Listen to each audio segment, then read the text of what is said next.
산송의 차수창 영창 자이사회 군영춘 도치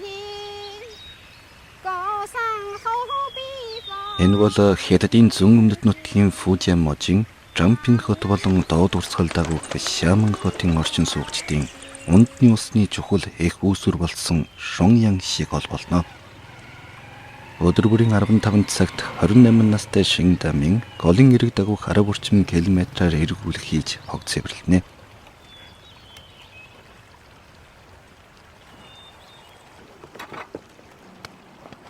Берлигийн зураг төслийн чиглэлээр мэргэжсэн Шиндамин их сургуулаа төгссөний дараа Шаман хотод хэсэг ажиллаад 2017 онд төрлөх нутаг Наян тосгондоо буцан ирж цайны тариалан эрхэлж бизнесийн гарагаа эхлүүлжээ.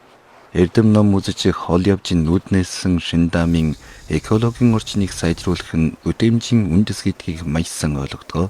Ингээд түүний ураалж зохион байгуулсны дагуу тусганы хүн Шуньян шиг голын сав газрыг хамгаалж арчилж эхэлсэн бөгөөд Шиндаминийг голын экологийн байцаагчаар сонгожээ. Сайн байна хаа. Нааша ирдэ.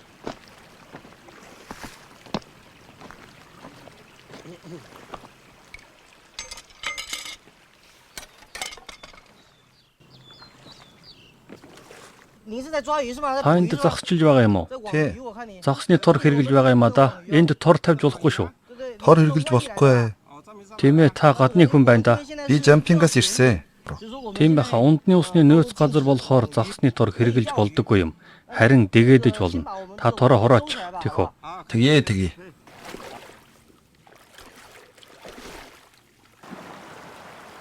Олон мөрний экологийн байцаагч гэдэг ажлын байр нь цэнгэг усны нөөцийг хамгаалах зорилгоор Хятад улсын засгаас тусгайлан бий болгосон тогтолцоо юм а. 2018 оны 6 дугаар сарын эцэсгэхэд Хятадын бүх мужууд олон мөрний экологийн байцаагчийн тогтолцоог бий болгож муж хот, хошуу, сум, тосгон зэрэг захиргааны 5 шатанд нийт 1 сая гаруй байцаагчтай болжээ. Шиндамин хэрэгүүлэх явцдаа бохирдсон цэг усны чанар зэрэг тоон хэмжигдүүнийг наривчлан бүртгэж тус урдан зураг авч мэдээллийн сан бүрдүүлжээ. Бид голын эргээр эргүүл хийхдээ бүгд энэхүү тусгай аппликейшнийг ашиглан зураг авч голын экосистемийн нөхцөл байдлыг цааш нь цахим архивдаа дамжуулдаг.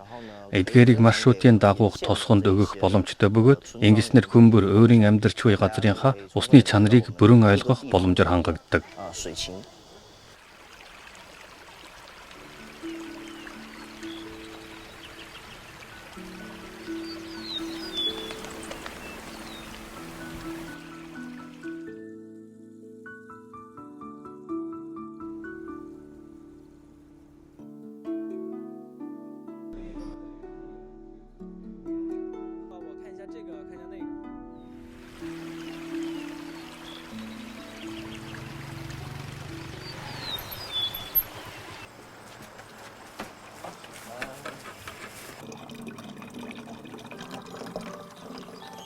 Цайны тариалан бол тухайн нутгийн үйлдвэрлэлийн гол салбар юм а.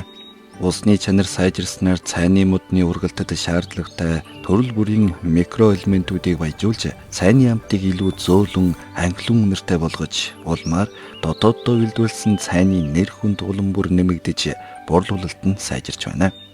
Сай тариалах талбай нь 250 гадаж хүрэхгүй байсан Наян тосхон одоо бараг 700 га талбайтай болж жилийн үйлдвэрлэлийн хэмжээ нь 113 сая юанд хүрчээ.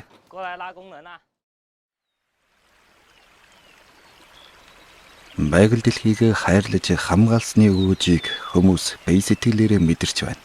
Их байгальтайгаа зогчин амьдрах нь Шуньян шиг голын эрэг дагсан орчин суугчдын нийтлэг ухамсар болжээ. Экологийн орчныг тасралтгүй сайжруулснаар эндхийн эдийн засагч тогтвортой болсон байна.